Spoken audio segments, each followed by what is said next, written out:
Fasa Season 2 kali dimulai dari Lasti.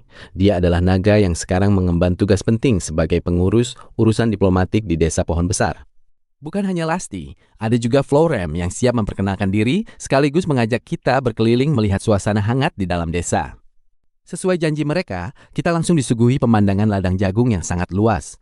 Bahkan saking luasnya sampai tidak kelihatan ujungnya. Bergeser sedikit ke area kebun tomat, di sana ada Sena, si gadis binatang ramah yang sudah bersiap menyapa kita. Pemandangan desa pun semakin kaya dengan adanya Lea dan para elf yang tengah sibuk memanen padi di area persawahan. Kehidupan di sini terasa makin lengkap berkat kehadiran Donovan, sesepuh kurcaci ahli pembuat alkohol, serta ia yang jago membuat kerajinan tangan di bengkelnya. Suasana pun kian hidup saat melihat anak-anak bermain dengan serigala raksasa, sementara naga kuno sekelas Hakuren justru sibuk mengajar di sana. Semua keramahan ini sengaja disiapkan agar setiap tamu yang datang bisa beristirahat dengan tenang dan merasa nyaman. Namun, saat Lu ingin terlihat elegan dalam menyambut tamu, Tia dan Lea justru mengingatkan kalau suasana di sini santai saja dan tidak perlu kaku. Hiraku menjelaskan betapa uniknya desa ini, mulai dari serigala bersayap sampai laba-laba raksasa seperti Zabuton yang ahli merajut. Semuanya bisa hidup rukun. Kalau diingat kembali, Hiraku dulunya hanya ingin hidup tenang sebagai petani. Tapi tanpa disangka, desanya kini terus berkembang pesat. Bahkan hari ini, suasana desa terlihat jauh lebih sibuk dari biasanya. Karena semua warga bergerak sangat cepat melakukan berbagai pekerjaan.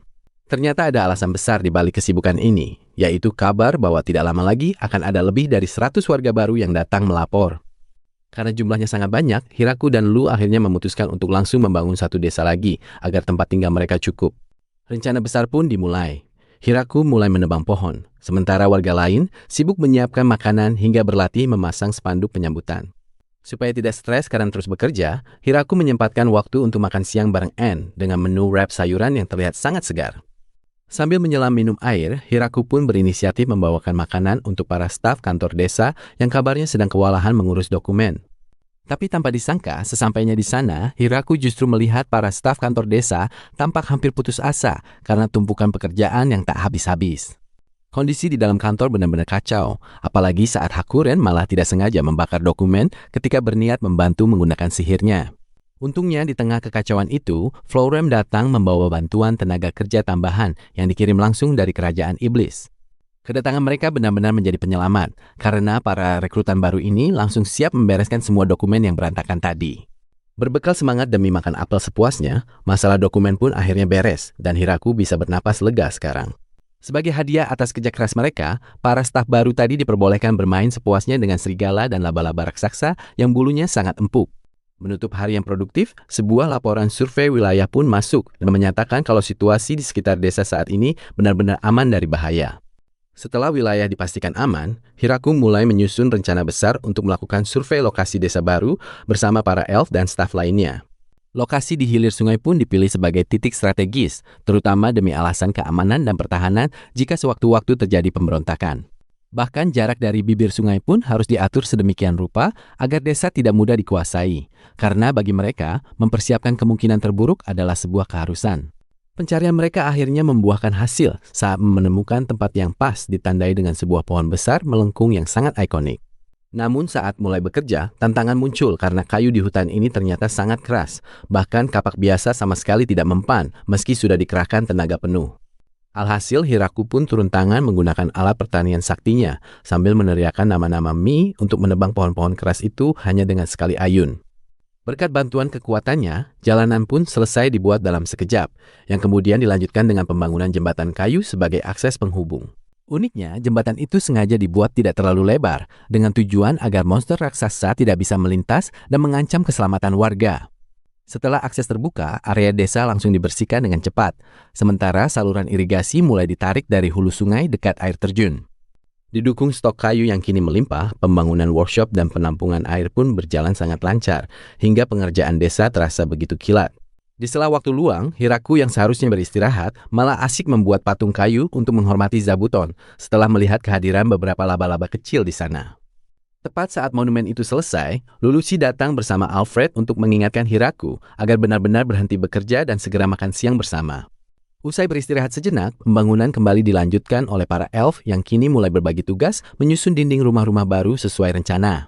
Melihat proses yang rapi itu, Hiraku sempat bernostalgia, teringat masa lalunya saat harus membangun gubuk seorang diri tanpa bantuan paku sama sekali.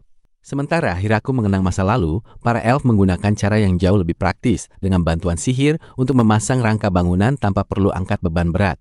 Efeknya sungguh luar biasa. Rumah-rumah kayu ini langsung berdiri tegak dalam waktu singkat tanpa harus mengangkut material satu persatu secara manual. Sambil menunggu para pelayan membagikan sup untuk pekerja, Hiraku pun memasang papan larangan melempar kayu demi menjaga keselamatan kerja semua orang.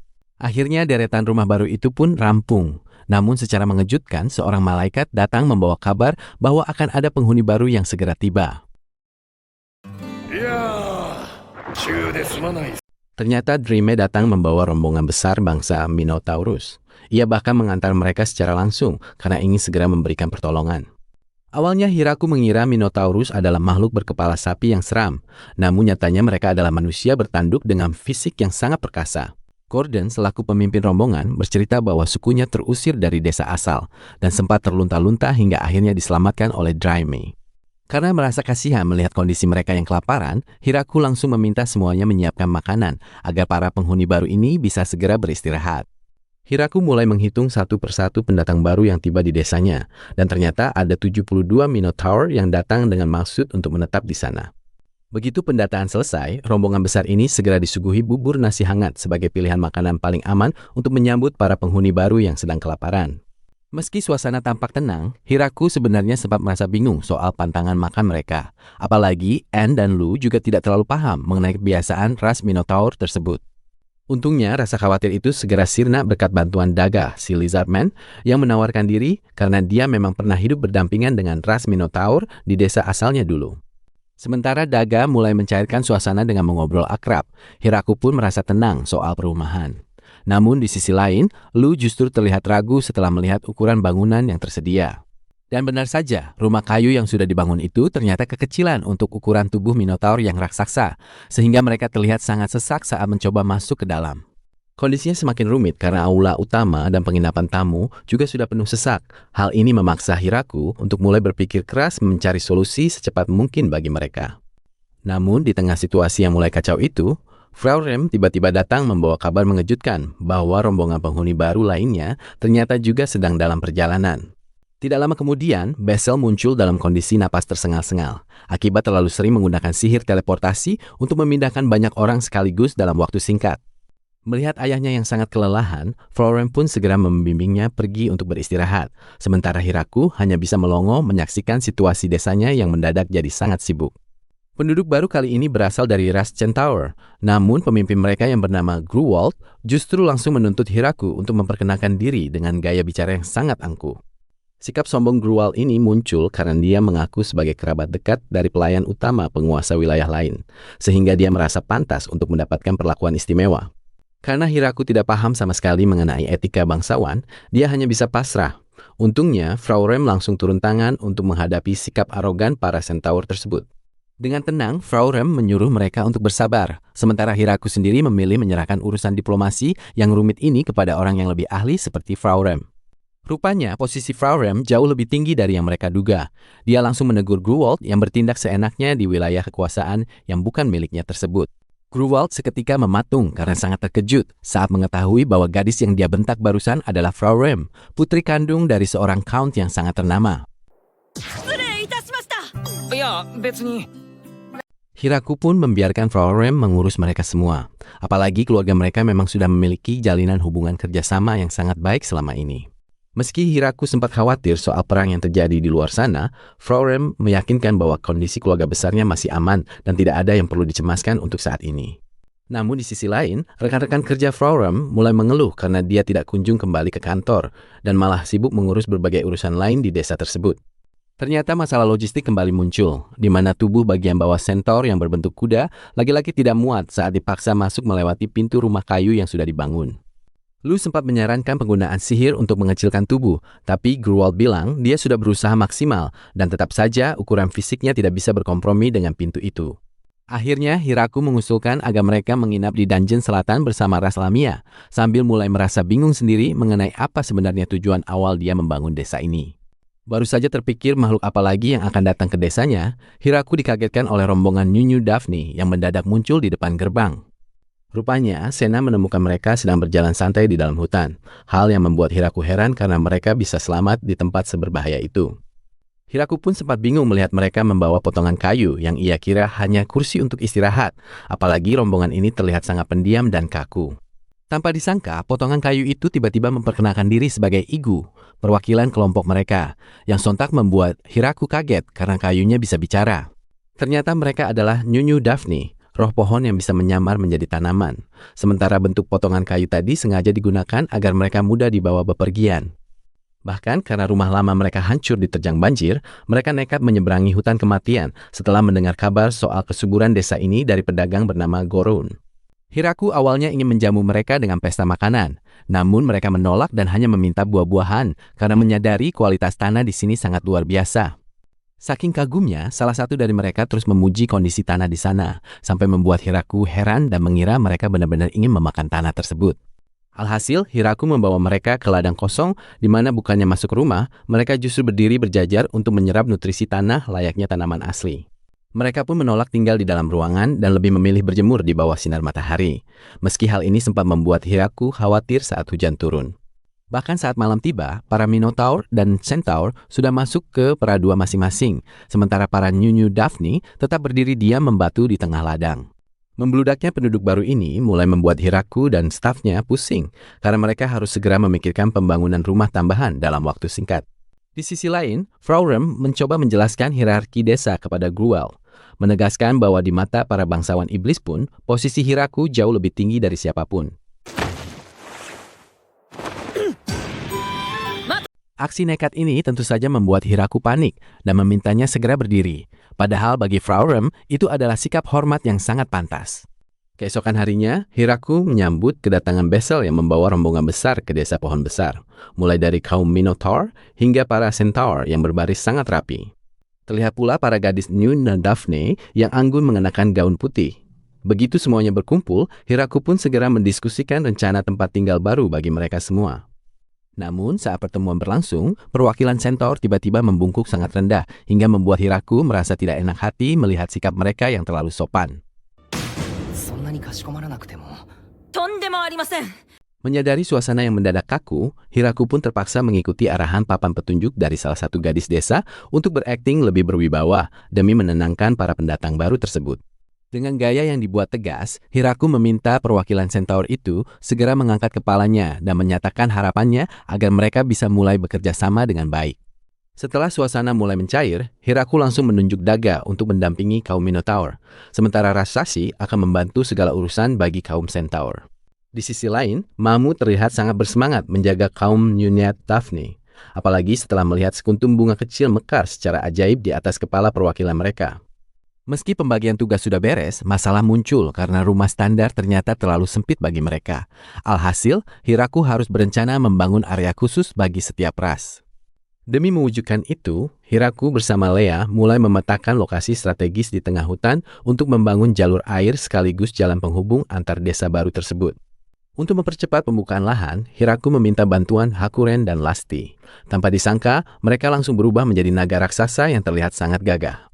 Kedua naga itu pun mulai melepaskan serangan dahsyat untuk meratakan pepohonan, sehingga mereka mampu menciptakan jalur yang sangat luas hanya dalam sekejap saja. Hebatnya lagi, Hakuren mampu menghancurkan barisan pohon hutan yang lebat hanya dengan satu tendangan kuat yang memancarkan cahaya putih terang. Hiraku sempat panik melihat kekuatan mereka yang terlalu berlebihan, hingga ia harus meminta mereka untuk tetap tenang agar area hutan lainnya tidak sampai hancur total. Berkat lahan yang sudah terbuka, pembangunan pun akhirnya dimulai. Hiraku bersama kaum Minotaur dan Daga bahu-membahu memindahkan batang pohon besar untuk pondasi desa baru. Sembari lahan terus dibuka, para elf juga sibuk memasang pagar pelindung untuk memastikan seluruh area desa mereka nantinya tetap aman dan terkendali. Sementara itu, Anne dan Flora menyiapkan baju bayi untuk Alfred. Baju hasil rajutan tangan Zabuton ini terlihat sangat nyaman saat dicoba oleh Lou. Pembangunan desa kedua khusus Minotaur pun mulai terlihat bentuknya, dengan bangunan yang dibuat sangat tinggi menyesuaikan postur tubuh raksasa mereka semua. Ukurannya yang luar biasa bahkan membuat Hiraku merasa seperti anak kecil lagi saat mencoba duduk di kursi dan meja makan milik kaum Minotaur yang sangat besar. Uniknya, rumah di sana memiliki ranjang khusus agar tanduk mereka tidak membentur papan kayu saat sedang beristirahat dengan nyenyak di malam hari. Hal ini terlihat saat seorang Minotaur mencoba ranjang yang memiliki celah di bagian sandaran, sehingga tanduknya bisa masuk dengan posisi yang sangat nyaman. Berlanjut ke desa ketiga, para Centaur membangun rumah yang menyerupai kandang kuda karena menyesuaikan kebutuhan postur bagian bawah tubuh mereka yang memang unik. Bahkan pintunya pun didesain sangat lebar dengan sistem tali penarik, karena para Centaur ternyata sering kesulitan jika harus membuka pintu dengan model gagang biasa. Pemandangan desa mulai berubah saat hujan turun, di mana Hiraku memperhatikan para Centaur yang sudah terbiasa dengan sigap menutup pintu geser lumbung besar mereka. Sementara itu di dalam rumah, suasana terasa sedikit tegang, karena Lu sedang kewalahan menenangkan Alfred yang rewel, hingga akhirnya Anne datang menawarkan bantuan. Bero-bero, bah. Lu pun dibuat benar-benar heran melihat trik cepat itu, meski Anne tetap memilih untuk merahasiakan ekspresi wajah lucunya yang terbukti ampuh mendiamkan Alfred. Waktu berlalu begitu cepat, dan setelah 1 bulan, kerja keras semua orang mulai membuahkan hasil nyata dengan berdirinya beberapa desa baru di tengah hutan. Sambil memetakan wilayah yang semakin luas, Hiraku memutuskan untuk memberi nama yang sangat sederhana, yaitu Desa 1, Desa 2, dan Desa 3, agar lebih mudah diingat. Penamaan simpel ini langsung disetujui oleh Frau Rem karena dia tidak ingin repot harus menulis ulang tumpukan dokumen administrasi jika nama-nama itu nantinya diganti lagi. Lalu untuk urusan kepemimpinan, Gordon akhirnya ditunjuk menjadi kepala Desa 2, sedangkan Desa 3 akan dipimpin langsung oleh Grunwald. Diskusi pun berlanjut ke soal gelar resmi Hiraku, mulai dari Kepala Desa Agung sampai Raja Kepala Desa, meskipun dia sendiri merasa gelar itu terasa terlalu berlebihan.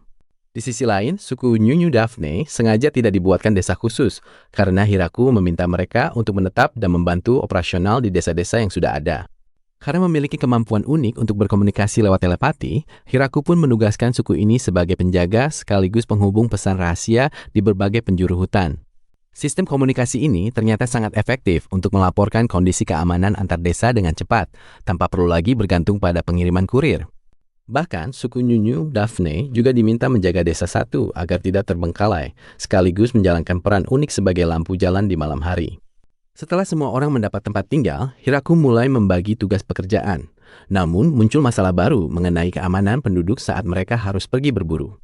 Rupanya, para Minotaur dan Centaur sangat kesulitan menghadapi kelinci hutan yang agresif, mengingat sebagian besar dari mereka memang bukanlah seorang petarung. Selama ini Hiraku mengira berburu itu mudah karena kelompok Kuro selalu melakukannya, padahal kekuatan para Inferno Wolf memang sudah berada di level yang jauh berbeda. Walaupun terlihat tidak meyakinkan dalam bertarung, suku Nyunyu Daphne ternyata sangat kuat sampai-sampai gigi kelinci pun hancur saat mencoba menggigit tubuh mereka. Meski mereka hebat dalam membuat jebakan, Hiraku tetap memutuskan untuk mengatur ulang strategi pertahanan agar penduduk desa bisa lebih fokus pada kegiatan bertani. Sayangnya, benih yang mereka tanam tidak kunjung tumbuh, hingga akhirnya Hiraku menyadari kalau mereka semua ternyata tidak paham kapan waktu tanam yang tepat. Selama ini, Hiraku menjalani hidup yang cukup santai di hutan. Berkat bantuan alat pertanian serbaguna dari dewa, dia bisa bercocok tanam dengan sangat mudah untuk bertahan hidup. Hebatnya lagi, alat sakti ini bisa mengubah kualitas tanah menjadi subur seketika, menanam benih apapun, bahkan mempercepat waktu panen tanpa harus memedulikan musim yang sedang berjalan. Cuplikan asli tanpa narasi memperlihatkan Hiraku yang berteriak frustrasi di tengah ladang luas. Maka dari itu, di desa yang baru ini, Hiraku ingin para penduduk belajar bertani secara manual. Bersama Mamu, dia mencoba memantau perkembangan tanaman mereka tanpa sedikit pun menyentuh alat saktinya.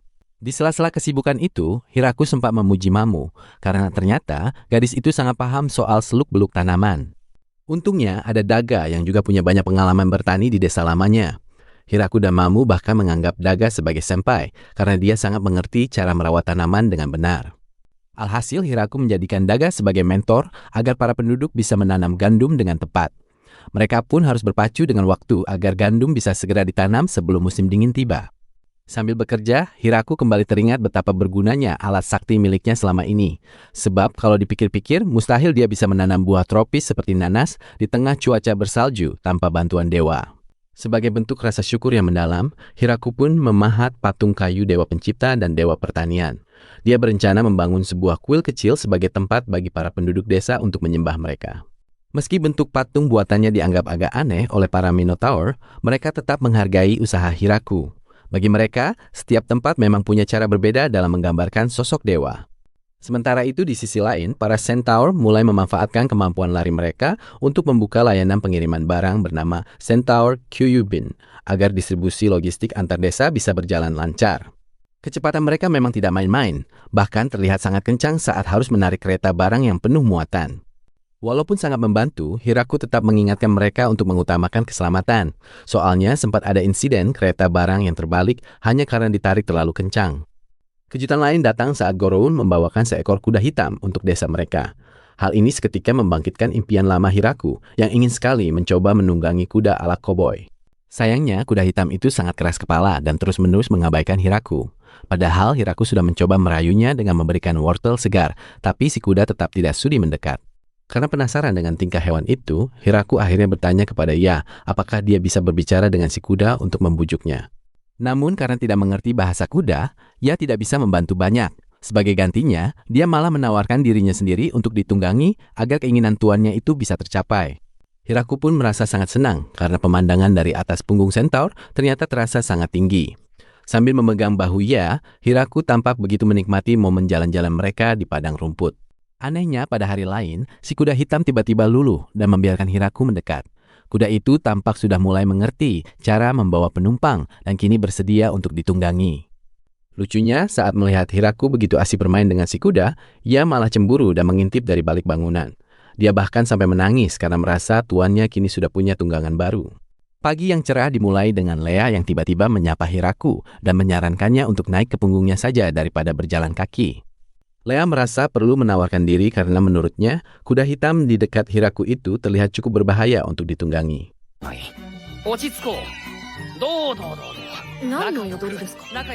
Alhasil melihat situasi yang mulai canggung tersebut, Hiraku hanya bisa menghela napas dan meminta semuanya tenang sambil mengusulkan agar mereka bergantian saja. Sementara itu di sudut desa lainnya, Mamu tampak rajin membantu siapapun, bahkan dia mencoba mengajak ngobrol Hakuren yang sedari tadi terus terdiam. Hanya untuk sekedar membicarakan betapa indahnya langit biru hari ini. Di saat yang sama, pemimpin Minotaur pun sibuk mengajari para Centaur teknik mencangkul tanah yang dalam, dengan harapan agar nantinya tanaman mereka bisa tumbuh jauh lebih subur. Di sisi lain, Hiraku yang sedang jalan santai bersama Lu dan Alfred merasa sangat senang melihat perkembangan desanya yang semakin ramai oleh penduduk baru. Walau begitu, jauh di dalam hatinya, Hiraku berharap para penduduk bisa mulai mandiri dan tidak selalu mengandalkan kekuatannya untuk setiap urusan kecil. Hal ini karena dia khawatir jika suatu saat dirinya jatuh sakit, semua urusan desa yang krusial bakal langsung terbengkalai.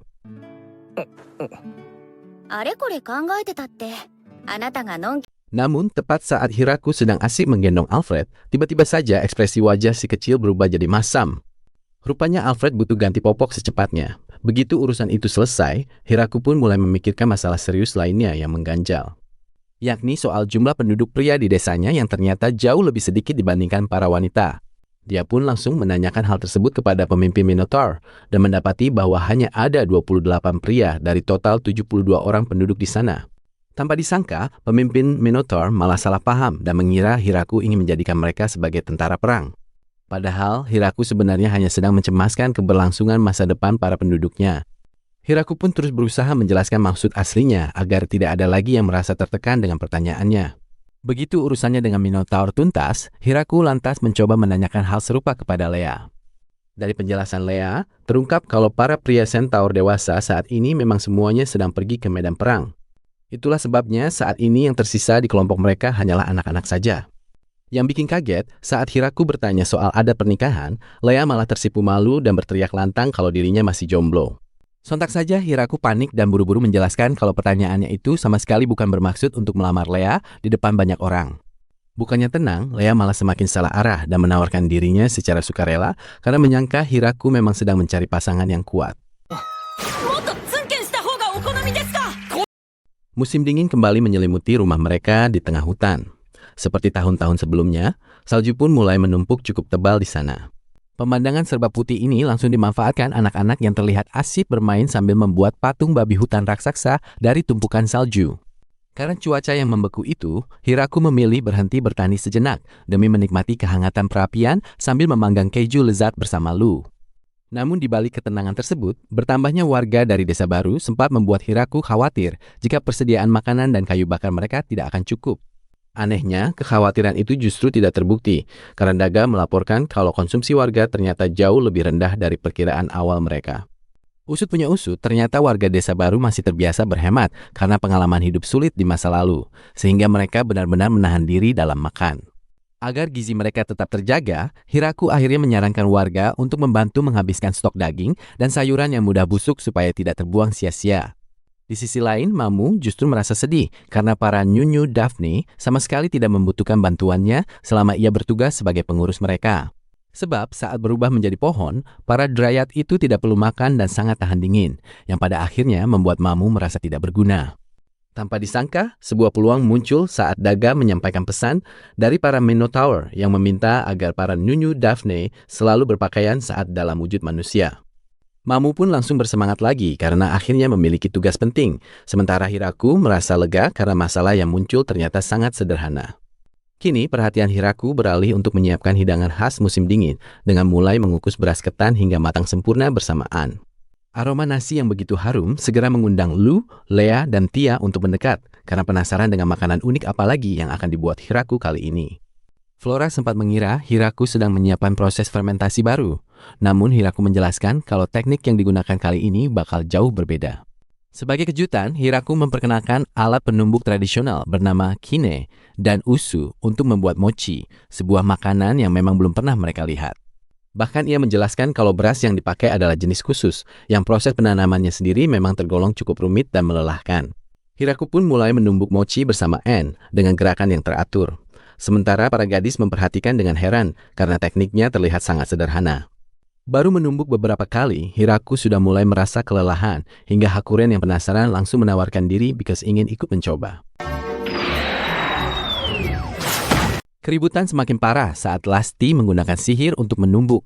Bahkan Yuri malah mengubah adonan mochi menjadi bongkahan permata hijau yang aneh. Setelah mencoba lagi dengan bantuan banyak orang, mochi mulai terbentuk sempurna, meskipun akhirnya Anne malah tidak sengaja menghancurkan lumpang batunya. Situasi sempat menegang saat Flora menawarkan ramuan peledak untuk mempercepat prosesnya, namun Hiraku langsung menolak ide berbahaya itu mentah-mentah. Akhirnya setelah melalui berbagai kekacauan tersebut, adonan mochi yang lembut berhasil diselesaikan dan siap untuk dinikmati dengan bermacam-macam rasa. Mochi yang baru saja jadi ini segera disiapkan dengan berbagai rasa, mulai dari saus kecap manis gurih hingga taburan bubuk kedelai kinako yang klasik. Tak ketinggalan ada juga rasa zunda dari edamame tumbuk yang disiapkan secara khusus, membuat warga desa sudah tidak sabar untuk segera mencicipinya. Benar saja, saat warga mulai mencicipinya, mereka semua langsung terkesan dengan tekstur mochi yang begitu lentur sekaligus kenyal. Sambil berdiri di tengah dinginnya salju, suasana semakin hangat berkat sajian zenzai, yaitu sup kacang merah manis yang baru saja matang.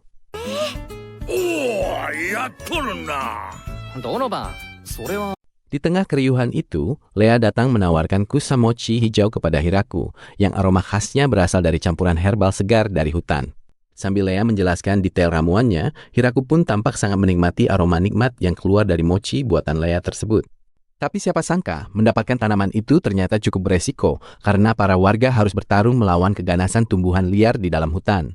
Yuri dan Frauren pun sampai kagum dengan keunikan rasa olahan beras ini, tepat sebelum Donovan muncul membawa guci hitam besar berisi sesuatu yang spesial. Rupanya Donovan membawakan sake buatan sendiri atau doburoku yang sangat cocok dinikmati bersama mochi, sehingga para gadis di sana langsung bersemangat. Bahkan tanpa perlu diajak 2 kali, mereka bereaksi sangat cepat dan terlihat begitu antusias untuk segera mencicipi sake kiriman Donovan tersebut. Sejak saat itu pula, tradisi menumbuk mochi menjadi sangat populer sebagai sarana olahraga musim dingin bagi warga desa setiap kali cuaca sedang cerah. Dari sekian banyak warga yang mencoba, ternyata sosok yang paling mahir adalah pria dari suku Minotaur yang menumbuk dengan teknik yang sangat efisien dan tenang. Rahasianya ternyata cukup cerdik. Dia hanya memanfaatkan berat alu sepenuhnya sehingga tidak perlu membuang tenaga yang terlalu besar. Sementara di sudut lain desa, suasana mendadak berubah drastis saat Gratz tiba-tiba berlutut di hadapan Ronana untuk melamarnya secara langsung. Sambil dengan gagah memperkenalkan dirinya sebagai pemimpin Haus Britoa, Gratz menyatakan keseriusannya untuk segera mempersunting Ronana. Melihat kejadian itu dari kejauhan, Hiraku dan Bizel pun hanya bisa terheran-heran menyaksikan pertemuan mendadak antara Ronana dan pria berbaju zirah itu. Bizel kemudian bercerita kalau awalnya Gratz hanya berniat mengurus diplomasi, namun tanpa disangka dia justru langsung jatuh cinta pada pandangan pertama. Karena alasan itulah, Bezel meyakinkan Hiraku bahwa Gratz benar-benar sedang dilanda asmara yang sangat kuat kepada Ronana. Tanpa membuang waktu, Gratz pun langsung menghampiri Hiraku untuk menanyakan syarat apa saja yang harus dipenuhi agar dia bisa menikahi Ronana secara resmi. Dengan sikap yang penuh rasa hormat, dia meminta izin secara formal kepada Hiraku agar diperbolehkan membawa Ronana menjadi pendamping hidupnya. Meski para elf berpendapat kalau biasanya orang tualah yang menentukan jodoh, namun Hiraku dengan tegas memprioritaskan perasaan Ronana sendiri tanpa paksaan. Melihat situasi ini, Likot malah mulai berimajinasi liar layaknya sebuah dongeng tentang kisah cinta tragis antara bangsawan dan gadis desa yang terhalang restu penguasa. Bahkan dalam pikirannya, dia membayangkan sebuah drama pelarian cinta yang menegangkan, seolah-olah mereka adalah sepasang kekasih yang terus diburu nasib. Namun Hiraku tak menghiraukan hayalan itu dan justru meminta Ronana untuk berpikir tenang guna memastikan apakah Gratz memang pria yang tepat untuknya. Tak lupa, Hiraku juga memberikan peringatan keras agar Gratz tidak menggunakan posisinya untuk memaksakan kehendak kepada Ronana sedikit pun. Setelah Ronana setuju untuk mencoba saling mengenal, mereka berdua pun mulai berjalan bersama sambil berbincang dengan suasana canggung yang sangat terasa. Walau awalnya hanya sepakat untuk berkirim surat, nyatanya Gratz tetap merasa gelisah karena takut ada pria lain yang akan merebut Ronana sebelum hubungan mereka serius. Keputusan mendadak ini tentu membuat rekan-rekannya terperanjat. Namun tekad Gratz sudah bulat untuk segera melepas jabatan itu karena merasa sudah sangat jenuh. Dia pun menegaskan agar urusan jabatan diserahkan kepada adiknya saja, sebab yang dia inginkan sekarang hanyalah hidup tenang demi cintanya pada Ronana. Sementara itu, di belahan dunia lain, suasana di kediaman Hiraku justru jauh lebih santai, di mana mereka sedang sibuk menyiapkan berbagai menu makanan serta acar. Meski hidangan sudah melimpah, Hiraku merasa ada sesuatu yang kurang. Dia rupanya sangat ingin menyantap onigiri yang dibungkus menggunakan nori atau rumput laut. Hiraku mencoba menjelaskan bahwa nori itu berbentuk lembaran hitam yang tipis. Namun deskripsi tersebut malah membuat Lu dan yang lainnya terlihat kebingungan. Alih-alih mengerti, penjelasan soal rumput laut yang membungkus makanan itu malah memicu salah paham, hingga mereka mengira itu adalah sejenis monster laut yang mengerikan. Walau begitu, Hiraku tetap optimis, karena dia teringat bahwa rumput laut biasanya dipanen saat musim dingin, sangat pas dengan cuaca yang sedang mereka hadapi saat ini. Karena bahan tersebut tidak tersedia di desa, mereka meminta bantuan Goroun. Pedagang ini bahkan sampai rela menerjang badai salju demi mengantarkan pesanan rumput laut untuk Hiraku. Sesampainya di desa, Goroun memperlihatkan satu tong berisi rumput laut basah yang berhasil dibawanya, walau dia sendiri sebenarnya belum tahu bagaimana cara mengolahnya.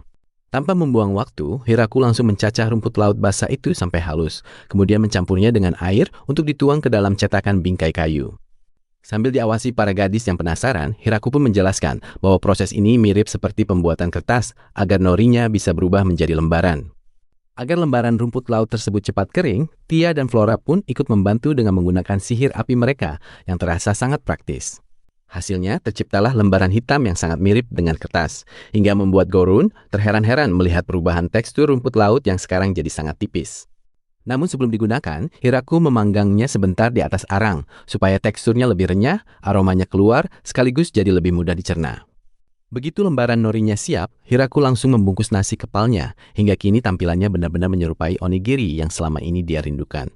Saat onigiri itu akhirnya jadi, semua orang langsung lahap memakannya, dan sempat terkejut karena rasa asin alami dari nori ternyata sangat cocok dipadukan dengan nasi putih hangat. Para gadis pun dibuat sangat terkesan, apalagi nori tersebut membuat nasi kepal mereka jadi lebih bersih dan tidak lengket lagi saat dipegang dengan tangan. Tak berhenti di situ, Hiraku juga membuat isobe mochi. Mochi panggang balut nori ini sukses membuat Goroun terkagum-kagum hingga mulai melihat adanya peluang bisnis baru. Alhasil, Goroun langsung mengajak kerjasama agar pihaknya yang mengolah rumput laut tersebut asalkan Hiraku mau menukarnya dengan bahan baku pembuat mochi. Goroun sudah sangat bersemangat membayangkan keuntungan dari bisnis mochi ini. Namun saat dia mulai menanyakan soal sake, para gadis di sana langsung kompak menolaknya dengan tegas. Melihat reaksi para gadis yang sangat protektif terhadap stok minuman mereka, Goroun akhirnya hanya bisa pasrah dan terpaksa mengurungkan niatnya soal sake tersebut. Hiraku mulai sibuk di dapur untuk menyiapkan nasi sushi.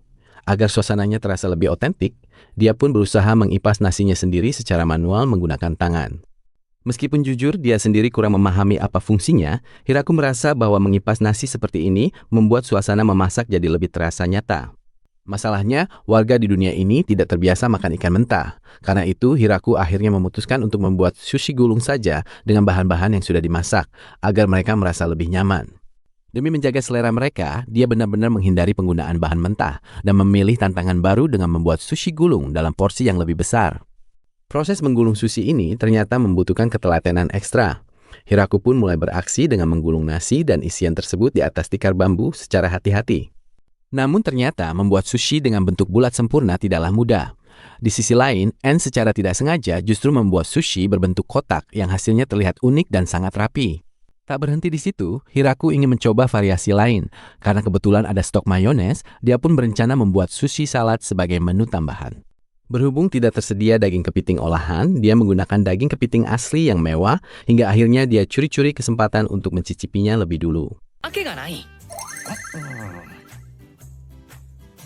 Sialnya, aksi makan diam-diam itu segera ditegur oleh Anne.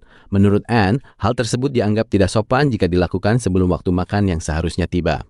Saat hidangan disajikan, Flora sempat terkejut dengan aroma cukanya yang tajam. Namun setelah dicoba, rasanya ternyata sangat cocok di lidah. Sementara Hiraku menjelaskan bahwa cuka tersebut berguna untuk menjaga makanan agar tetap awet. Tanpa terasa, musim dingin pun mulai berakhir. Agar tidak salah langkah saat mulai bertani nanti, Hiraku segera meminta saran kepada Igu untuk menentukan kapan waktu yang paling tepat untuk memulai. Karena menurut mereka saat ini masih terlalu awal untuk menanam. Hiraku akhirnya memutuskan untuk mengikuti saran dari Igu dan teman-temannya saja. Sambil menunggu waktu bertani, Hiraku punya ide mengadakan festival desa agar suasana semakin ramai. Namun saat dia menyarankan acara kembang api atau lari dikejar banteng, para gadis di sana justru bingung kenapa dia menyukai hal yang berbahaya. Dia kemudian mencoba menjelaskan tentang festival lempar tomat hingga balap mengejar keju. Namun mereka tetap saja tidak paham. Hiraku pun menyadari bahwa contoh festival yang dia berikan terdengar sangat asing bagi mereka.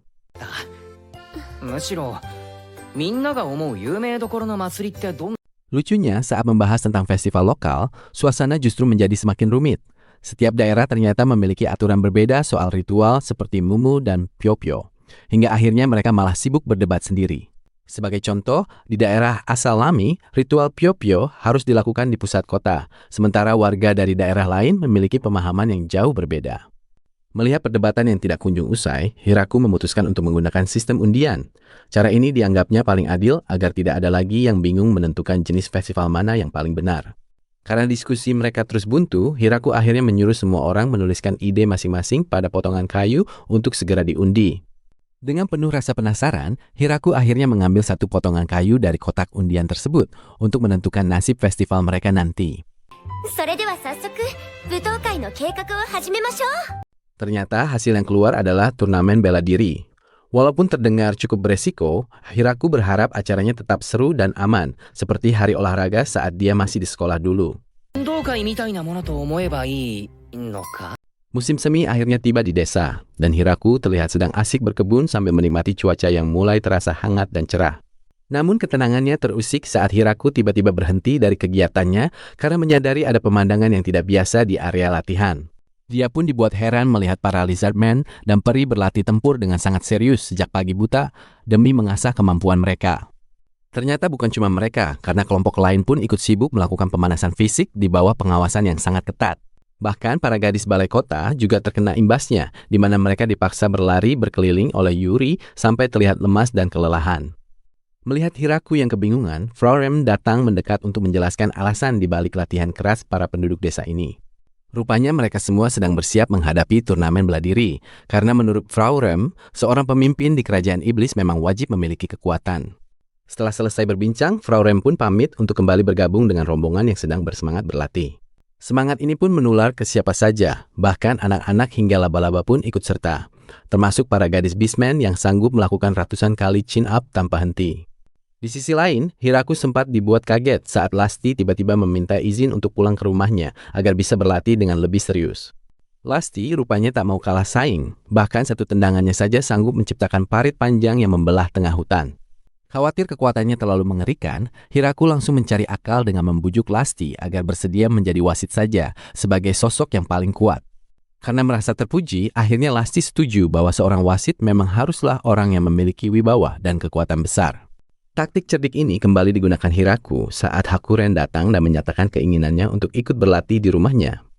Alhasil, mereka berdua pun setuju menjadi wasit, asalkan nantinya ada pertandingan demonstrasi yang seru untuk mereka tonton. Hiraku pun akhirnya bisa bernapas lega karena berhasil menjaga keamanan turnamen dengan menempatkan para naga di posisi pengawas. Meski masalah naga selesai, suasana makin panas saat Lu dan Tia mulai saling sindir soal siapa yang lebih hebat di antara mereka berdua. Walau terus saling ejek sebagai rival lama, mereka sebenarnya tetap menikmati momen santai ini sambil minum teh bersama. Berbeda dengan yang lain, Flora justru lebih memilih untuk menjadi tim medis karena menganggap bahan peledak miliknya bukan untuk menyerang orang. Bagi Flora, kemampuannya akan jauh lebih bermanfaat untuk menolong peserta yang terluka dibandingkan harus ikut bertarung di arena. Guna mematangkan persiapan, Hiraku mulai merancang arena turnamen yang lengkap dengan tribun penonton dan deretan kedai makanan.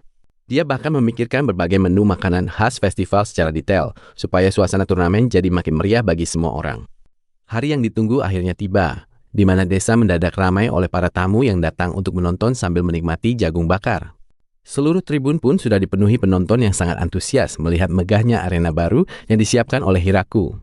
Di tengah keramaian itu, Yuri memperkenalkan ayahnya yang ternyata adalah Galgard, sang Raja Iblis, yang untungnya bersikap cukup ramah. Yuri pun sempat meminta ayahnya agar tidak bersikap terlalu formal supaya tidak membuat penduduk desa merasa sungkan kepadanya.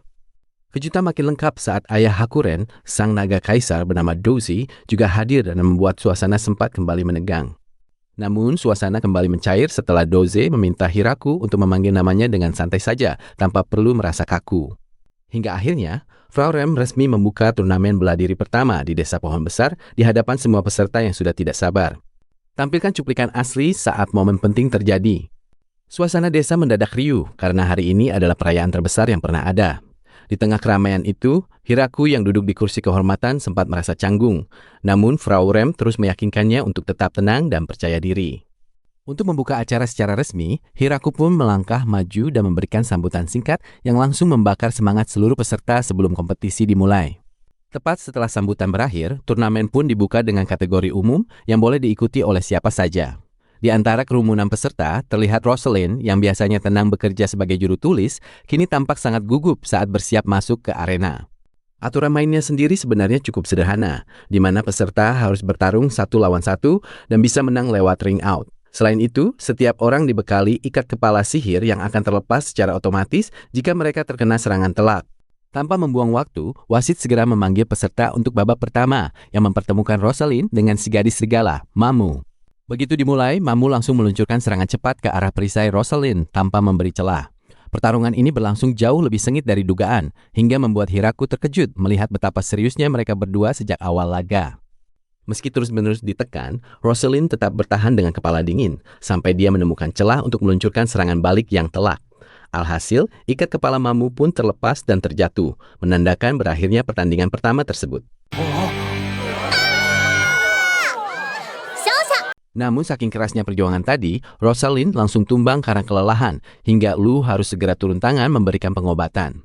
Sementara itu, Mamu yang merasa bersalah terus meminta maaf karena melihat kondisi lawannya yang sempat memucat.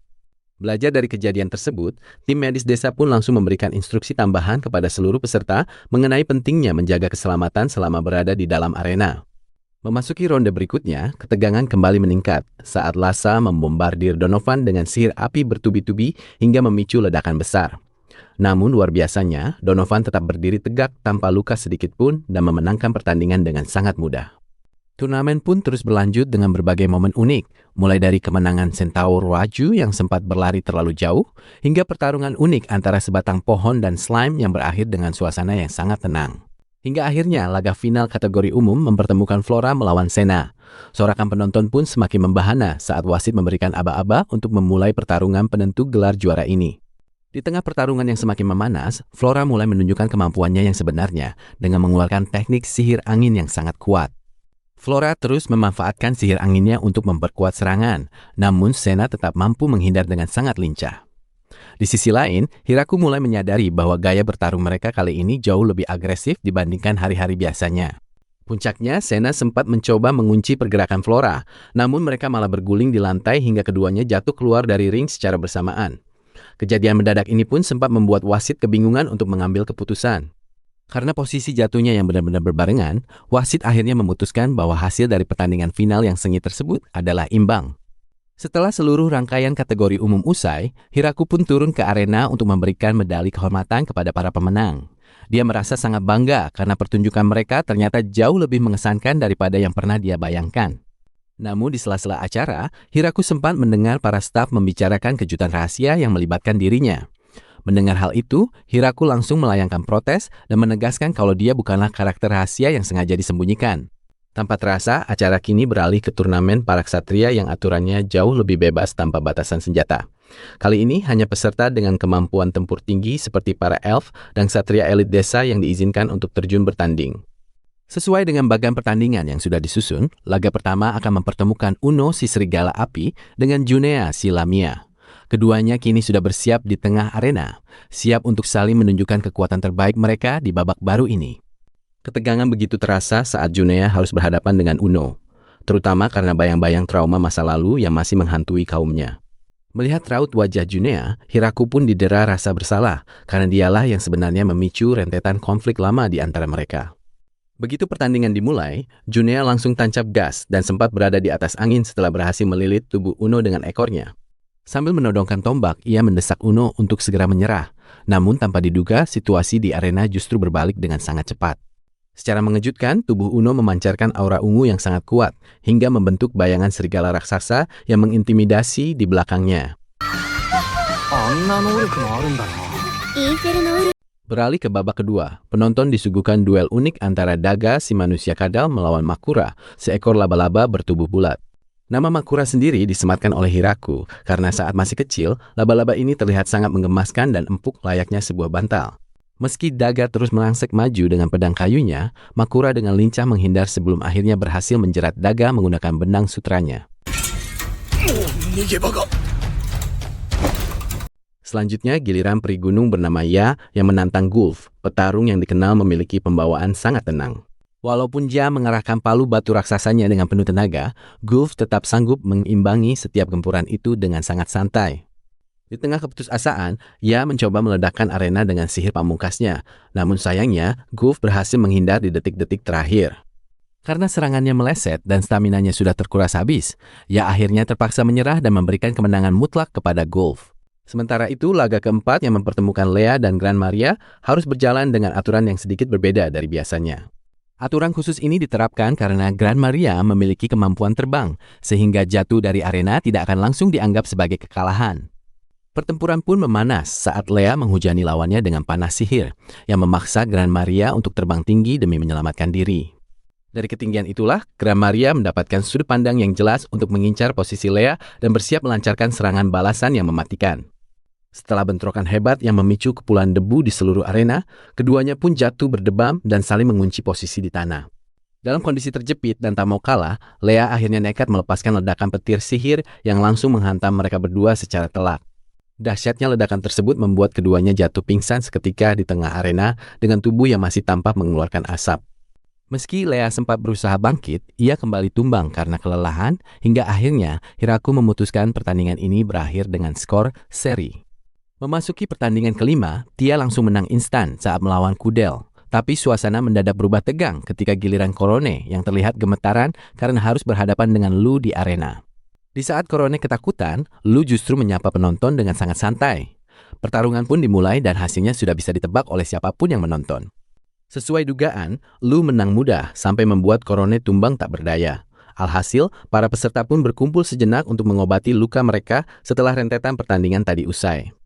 Sambil beristirahat, mereka semua tampak lega karena berhasil selamat dari babak penyisihan. Di sisi lain, Frau Rem justru sangat semangat merekam aksi kakaknya menggunakan alat khusus. Sekarang giliran duel maut yang sedari tadi ditunggu-tunggu, yaitu pertarungan antara dua sahabat, Tia melawan Lu. Ketegangan makin memuncak saat Lu mulai mengubah wujudnya dengan sihir. Tanpa ragu, mereka berdua saling melempar senyum penuh percaya diri sebelum akhirnya benar-benar mulai bertarung. Begitu aba-aba dimulai, keduanya langsung beradu kekuatan dengan sangat serius. Gerakan mereka bahkan sangat cepat sampai Hiraku hanya bisa melihat kilatan cahaya saja. Langit pun dipenuhi benturan serangan yang menciptakan kilatan tanpa henti. Hal ini membuat Hiraku benar-benar bingung karena matanya tidak sanggup mengikuti kecepatan bertarung mereka. Dia bahkan sempat bertanya kepada yang lain apakah mereka bisa melihatnya. Karena penasaran, Hiraku akhirnya menggunakan tombak perak miliknya untuk meningkatkan kemampuan penglihatan. Berkat bantuan alat sakti itu, dia sekarang baru bisa melihat dengan jelas bagaimana sengitnya gerakan mereka saat beradu serangan di udara. Pertarungan di atas sana terasa makin intens dan sulit diprediksi. Lu terus menghujani dengan laser sihir, sementara Tia dengan lincah menghindar menggunakan sayapnya. Serangan demi serangan terus dilancarkan tanpa ada yang mau mengalah sedikitpun. Duel udara ini terus memanas sampai akhirnya mereka memutuskan untuk lanjut baku hantam di daratan.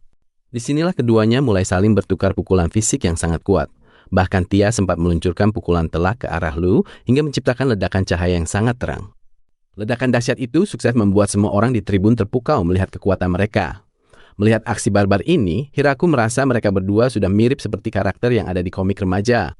Uniknya, persahabatan mereka seolah makin erat meski sedang saling hajar di arena. Walau sempat beradu mulut soal aturan di tengah laga, Tia akhirnya berhasil keluar sebagai pemenang setelah mengalahkan Lu. Lu yang kalah pun merasa kesal dan langsung saja mengadu manja kepada Hiraku. Setelah drama kecil itu usai, turnamen pun resmi masuk ke babak final.